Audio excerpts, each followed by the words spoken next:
Good morning प्यारे बच्चों, आपकी एक और नई वर्कशीट आई है डीओई की तरफ से, जो कि वर्कशीट नंबर ये इंग्लिश की वर्कशीट है। आज की वर्कशीट का जो नंबर है वो है 166। आज डेट है 10 फरवरी। आप इसे अच्छे से लेबल कर लेंगे तो चलिए अपनी वर्कशीट शुरू करते हैं। बच्चों, आज की जो वर्कशीट है वो मैरीगोल्ड बुक से ली गई है और आज हम पढ़ने वाले हैं यूनिट 7 द गिविंग ट्री, जो कि पेज नंबर 121 से 125 तक के है। ठीक है, तो वो आप अपनी बुक साथ में लेकर बैठे होंगे। अगर नहीं लेकर बैठे तो लेकर बैठ जाइए, ठीक है, वो आपके लिए बहुत ज़्यादा हेल्पफुल होगा।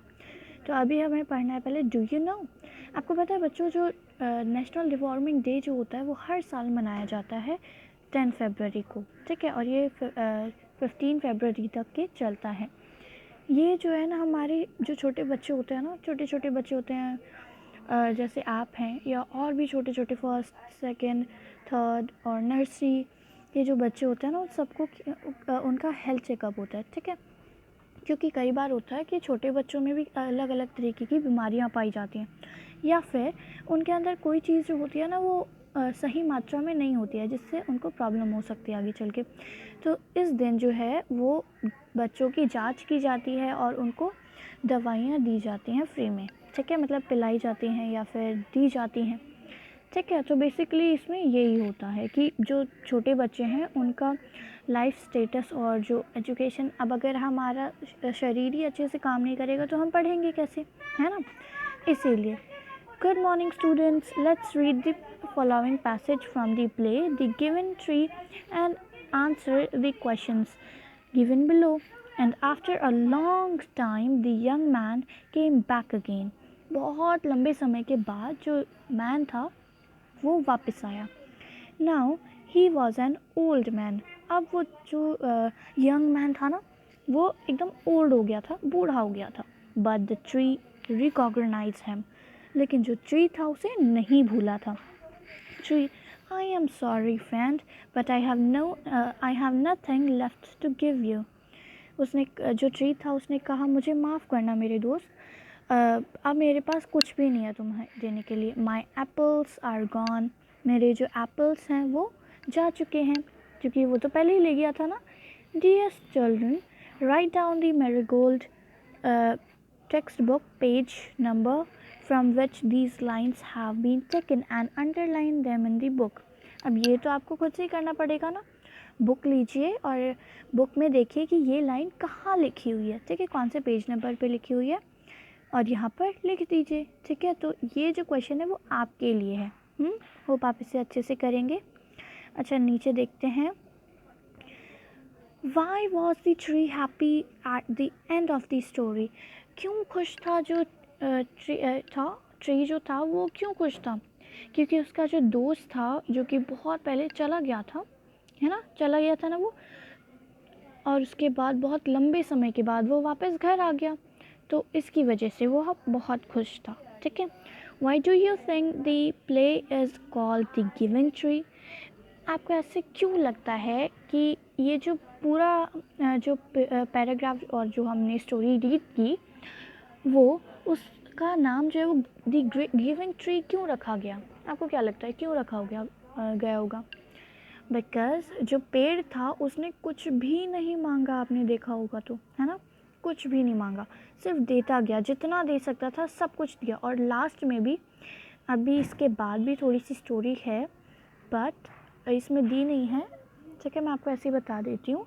तो इसके बाद भी जो पेड़ था, पेड़ के पास तो कुछ भी नहीं बचा था देने के लिए। तो जो पेड़ का जो मतलब जो छोटा बच्चा था जो कि अब बूढ़ा हो गया था, उसने कहा बस मुझे बैठने के लिए जगह चाहिए। तो जो पेड़ होता है वो बोलता है आओ मेरे ऊपर बैठ जाओ। ठीक है, तो लास्ट में भी जब उसके पास कुछ भी नहीं था देने के लिए, तब भी उसने कुछ दिया, है ना, जगह दी ना बैठने के लिए अपने ऊपर। ठीक है, सो इसीलिए जो पेड़ होते हैं, वो पेड़ पौधे जो होते हैं वो सिर्फ देते जाते हैं, कुछ भी नहीं मांगते हमसे, है ना, बस थोड़ा सा प्यार मांगते हैं हमसे, जो कि हम पानी देकर, थोड़ा सा खाद देकर उन्हें स्वस्थ रख सकते हैं ना। उन्हें, उनमें भी तो बीमारी होती है, पेस्टिसाइड डालकर, तो उनका ध्यान रखकर हम जो उनका कर्ज होता है एक तरीके से वो उतार सकते हैं। ठीक है, arrange the following sentences from the play in the correct order of sequence. अब यहाँ पर देखिए काफ़ी सारे जो हैं लाइंस दी गई हैं, ठीक है, सेंटेंसेस दिए गए हैं। अब उन्हें हमें सीक्वेंस में लगाना है, क्या हुआ था पहले, बाद में क्या हुआ, वैसे करना है, ठीक है। सो पहले क्या हुआ था, it asked him to sit on the stump, ये तो लास्ट में हुआ था, है ना, उसने जो पेड़ था उसने कहा कि मेरे ऊपर बैठ जाओ, तो वो तो लास्ट में हुआ था। The tree gave him its branch to make a house, the tree gave, हाँ पहले हुआ था ना, ये पहले पेड़ ने उसे ब्रांचेस दी थी कि वो घर बना सके। So first the tree gave its apples to the boy, तो उसके बाद उसने अपने एप्पल्स दिए थे कि वो कुछ एप्पल्स बेचकर और क्या खरीद सके, जो भी उसे टॉय वगैरह चाहिए या जो भी सामान चाहिए वो ले सके, ठीक है। The tree gave him its trunk to make a boat, फिर पहले तो फिर उसके बाद उसने अपनी ट्रंक दी थी ना कि वो बोट बनाकर उसको जहाँ जाना है वो जा सके। और उसके बाद लास्ट में हुआ था जो उसका जो नीचे का हिस्सा बचा हुआ था, जो उसका स्टम्प था, उसके ऊपर बैठने के लिए। सो इस तरीके से आप लिख लेंगे, ठीक है। अगर मेरे से गलती हुई होगी तो आपको मुझे बताना है, लिखना नहीं है। सो पहले एक बार रिकॉल करिएगा पूरी जो वर्कशीट है उसको, ठीक है, पूरे चैप्टर को, इस पूरी स्टोरी को रिकॉल करना है आपको। उसके बाद ये देखना है कि मैंने आपको सही बताया भी है कि नहीं, गलत बताया क्या, ठीक है। और उसके बाद अगर मैंने गलत बताया है तो आपको कहाँ पे लिखना है, नीचे जो कमेंट बॉक्स है ना उसमें आपको लिखकर बताना है कि यहाँ आपकी गलती हुई है, ओके। चलिए आगे करते हैं। Choose the right words from the box which best describes the qualities of the tree in the play the giving tree and write them in the space given below। सो मैं आपको क्या करूँगी ना, वहाँ पे जैसे केयरिंग था वो, तो यहाँ पर, ठीक है, काइंड भी था, जीनियस भी था, स्ट्रॉन्ग भी था, पोलाइट भी था, एनर्जेटिक भी था, है ना। एनर्जेटिक वेल अगर आप करना चाहो तो कर सकते हो, but as your wish. So caring था वो, है ना, तभी तो उसने अपने दोस्त को लकड़ियाँ दी। केयरिंग, काइंड भी था, जीनियस भी था, पोलाइट भी था, स्ट्रॉन्ग भी था, टॉकेटिव भी था, है ना, बहुत बातें करता था। शेयरिंग भी था, उसने अपने साथ सब, उसके पास जो था उसने सब कुछ शेयर किया। हेल्पफुल भी था, ऑनेस्ट भी था।